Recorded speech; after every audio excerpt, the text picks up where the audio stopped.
Good afternoon, Your Honor. Mark Dundon appearing on behalf of plaintiff Leann Tronic.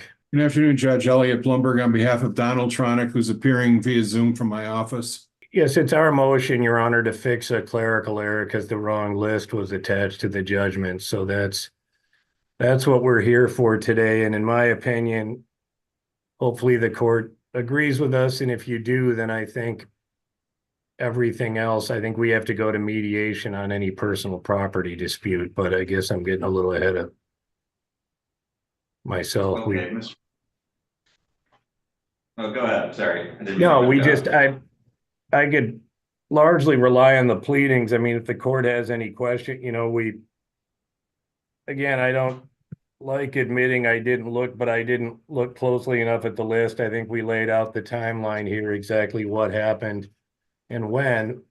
And once, if the list is rectified, I think we go back to the regular terms of the judgment, Your Honor, at which point we're supposed to go to mediation for personal property disputes. But I definitely, I can just take the court back through it briefly. I mean, we were on January 17th, I did get a list from Mr. Blumberg that, said this is his list. We were going to send lists back and forth. I attached the email and the JPEG to the court, and then I sent that list to Ms. Tronic, which is attached as Exhibit B. Then I believe the pro-con was January 19th. After that, we signed the judgment on January 22nd. And then I was supposed to get a better copy of the list. And that we were going to attach to the judgment on February 1st. I did get the email saying that Elliot finally found it. And I attached that list as Exhibit C. And again, Your Honor, it's my bad. I didn't check the two lists next to each other. So we attached the list that I got on February 1st. And that one, my client didn't even have until February 8th. In the interim, she had sold a gun safe. And that's why we're seeking to correct this list. If the correct list was attached, Your Honor, there's no question that she did not violate the terms of the judgment. And they can, again, the way the judgment's laid out, they're supposed to go to mediation for personal property disputes. And even the lists themselves don't guarantee, neither of them is guaranteeing to the other one that they have whatever is on the list, Your Honor. So again, we would ask the court to allow us to attach the list that came on January 17th and get the judgment, nunc pro tunc attach that list, Your Honor. All right, thank you, Mr. Blumberg. Your Honor, with all due respect, Mr. Dundon is being unduly kind in regard to his client. At no time was this gun safe ever on Ms. Tronic's list of personal property. It was my client's premarital gun safe. Ms. Tronic had exclusive use of the marital home for almost a year prior to the sale of the house. The personal property list that she had prepared did not say the gun safe, and yet she took it upon herself to sell it, knowing that it didn't belong to her, knowing that it wasn't awarded to her, and it's a gun safe worth thousands of dollars. Moreover, when the house sold, again, Ms. Tronic disposed of the washer and dryer, contrary to the express terms of the purchase agreement. Mr. Dundon didn't do anything wrong here. Ms. Tronic, the individual that has sold things that she wasn't awarded, gave away and took things that she shouldn't have. Redoing the personal property list isn't going to resolve this problem. She sold a gun safe that she wasn't awarded. She gave away or took the washer and dryer that she shouldn't have. So again, what Mr. Dundon's asking the court to do isn't going to resolve this problem. Your Honor, there is a show cause hearing on May 6th, next month, for her to come forward to show why she should not be held in contempt. We want the gun safe back. She sold it. She's kept the money for it. She hasn't denied that she sold it. She hasn't come forward with by way of affidavit and say to the court, oh, by the way, I was supposed to get the gun safe. She knew she wasn't supposed to get it, but because she had exclusive use of the house, she felt that she could get away with this. So with all due respect to Mr. Dundon, I don't think redoing the personal property list is going to resolve this issue. Your Honor, may I respond? The personal property lists were never meant to be exhaustive. Neither of them, and that's why we even wrote in here that they're not guaranteeing that anything is on there or, that anything is there. And again, there would be no possible way to hold her in contempt on the January 17th list. She wasn't required to list every stick of personal property, neither was he. They're both getting stuff. This was just lists they each put together based on what they remembered. So this, again, Your Honor, I think it's critical. If the court attaches the other list, then she didn't violate the court order. She, by the way, can testify that the gun safe was bought when they lived in Pennsylvania. She can, if we get there, which I don't think we do yet, but if we get there, she can explain why it was indeed purchased after the marriage. And it is marital property. And then, Your Honor, if we get to that point, he's free to go to mediation, so are we, and they can each say, I should have gotten this, I should have gotten that. And I think that's the idea behind this judgment. As far as the washer and dryer, Your Honor, my client was not given the purchase agreement ever. She didn't get it until February 20th, when it was sent to me when I was in Florida, which, it is what it is, but she was not part of the purchase agreement, was not privy to that contract. So again, if there's a problem there and it's a personal property issue, we think no one should be show caused. We should be in mediation, seeing if we can resolve this. But I do think switching out the lists is pretty critical, Your Honor. If I may just additionally, sorry, but my client also, her personal property that she was to be given was given back after, I believe, the house had sold. So my client can't get her stuff is locked in the garage with the new owners. So it's, so we would ask you to allow us to attach the correct list and then send us to mediation per the terms of the judgment, Your Honor. Judge, when the house sold, $5,000 of my client's sale proceeds were held in escrow pending a walkthrough of the house. That's when it was discovered that Miss Tronic took the washer and dryer from the house. She was not entitled to that. And whether she knew it or not, it wasn't hers to take. It went with the house along with the other appliances. But that's not for today's proceeding. That's for May 6th when we have the show cause hearing. The court's already signed an order. She's being required to appear on May 6th at 2:15 to show good cause why she should not be held in contempt. Right now, we're talking about the gun safe that she wasn't awarded, that she sold, that she acknowledged she sold, and she's kept the money. Why would she be entitled to that? Your Honor, if it's marital property, which she can lay out why it is, then you're right. He maybe is entitled to half of the money that came out of the sale of the gun safe, but we can go to mediation to discuss any personal property issues as called for in the judgment, Your Honor. There was no purposeful, nefarious thing done in any way. And my client will testify on May 5th or May that she had told the listing agent that she was taking the washer and dryer. But again, that's not for today. Today, we would just ask the court to allow us to add the list that should have been placed on there. And then I think we're back to the status quo and we would go to mediation, Judge. Well, is this gun safe on either of the lists? Yes, it's on my client's list. It's Okay. on his list, Your Honor. It's on his list that was attached by mistake. You can, again, we laid it out pretty. Okay, but Mr. Dundon, hold on. Mr. Blumberg's saying it wasn't a mistake. So, I mean, I can't just believe one of you over the other based on what you're saying. I mean, you're saying it was a mistake. Mr. Blumberg's saying it wasn't a mistake and that his client was supposed to get the gun safe. And if he's not going to get the gun safe, because it was sold, then he should get the proceeds to the gun safe. Right, So, I mean, we got a fundamental problem here because there isn't any ruling that the gun safe is marital property. It doesn't appear that we have an agreement of the parties as to who's going to get the gun safe or the proceeds from the gun safe.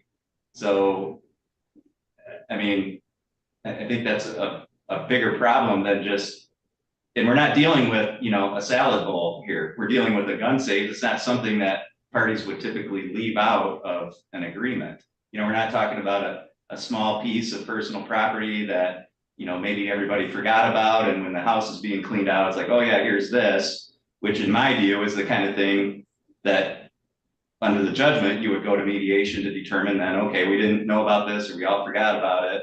Now we need to figure out who's going to get this piece of unaccounted for property.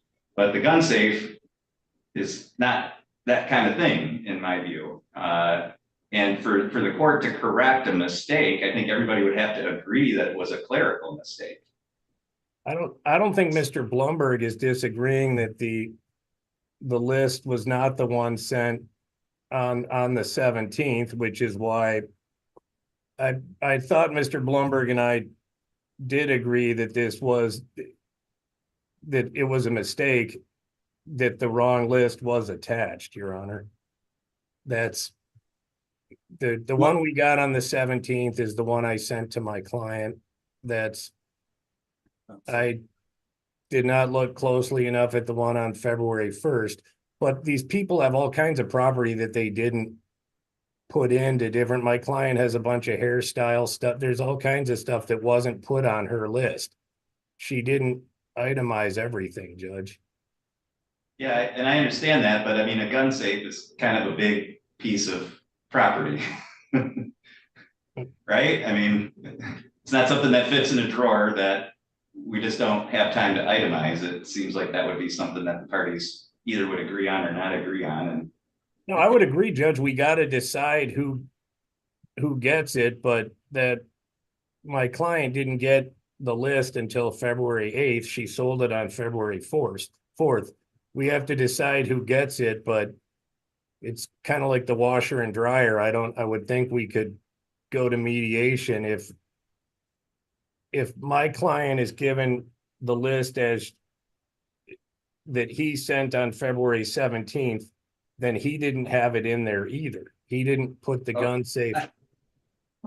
Judge, but my point is, I guess my point is this is, you know, the gun safe, whether it made it on the list or not, from what Mr. Blumberg's saying, is that was part of the overall agreement of the parties. And it's in my client's affidavit, Judge, attached to our response to this, along with the fact that he purchased it at Burke's Gun Shop in 2010 prior to marriage.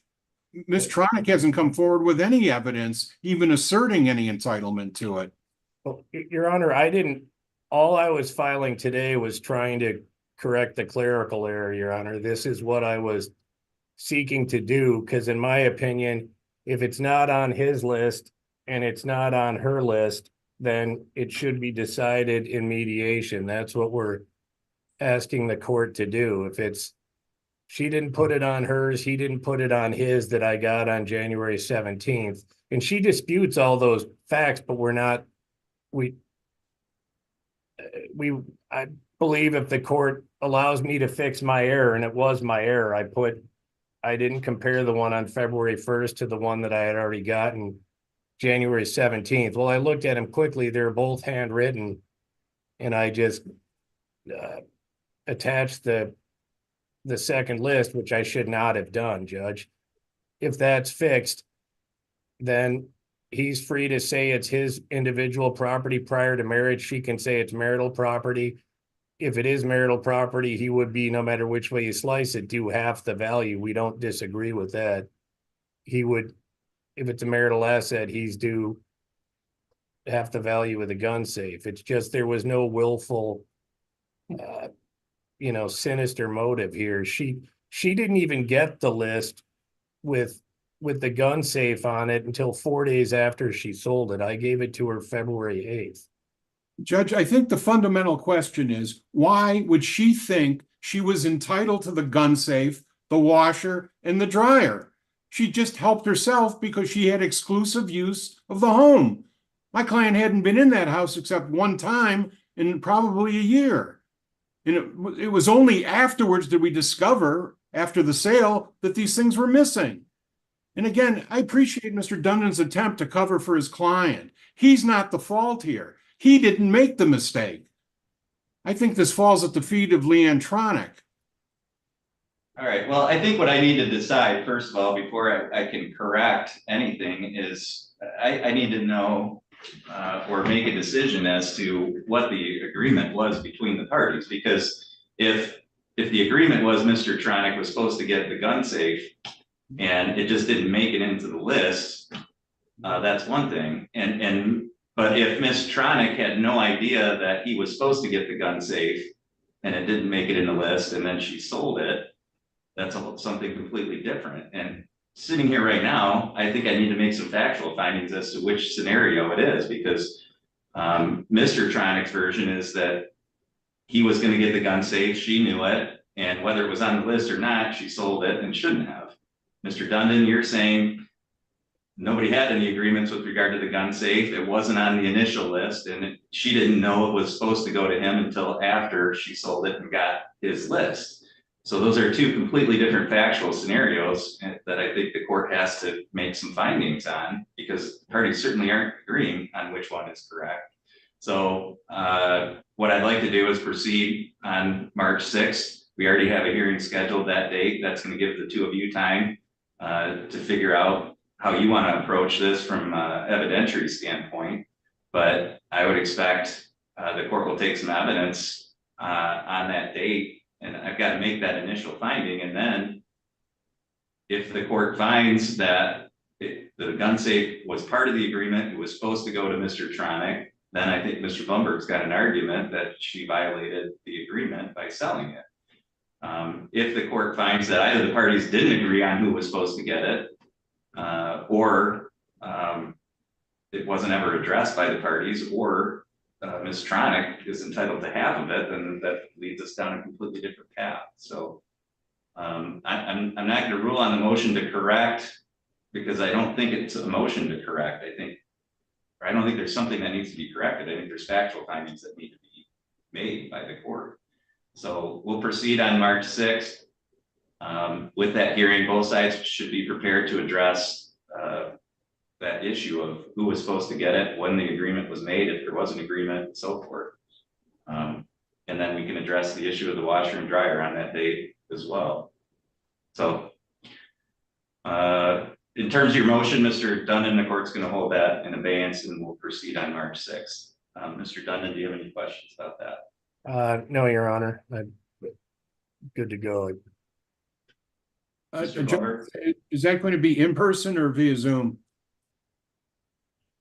I think it's set to. It's currently set for Zoom, Judge. Okay, then we're probably going to have to switch that around. And I may have to build in some more time because it's probably just set as a 15-minute hearing too. So I'll have to talk to Jennifer. I don't want to say too much more in terms of scheduling on the record here without knowing exactly what's going on, but it'll need to be an in-person hearing, certainly. Thank you. Okay. All right. Thank you. All parties are free to disconnect at this time.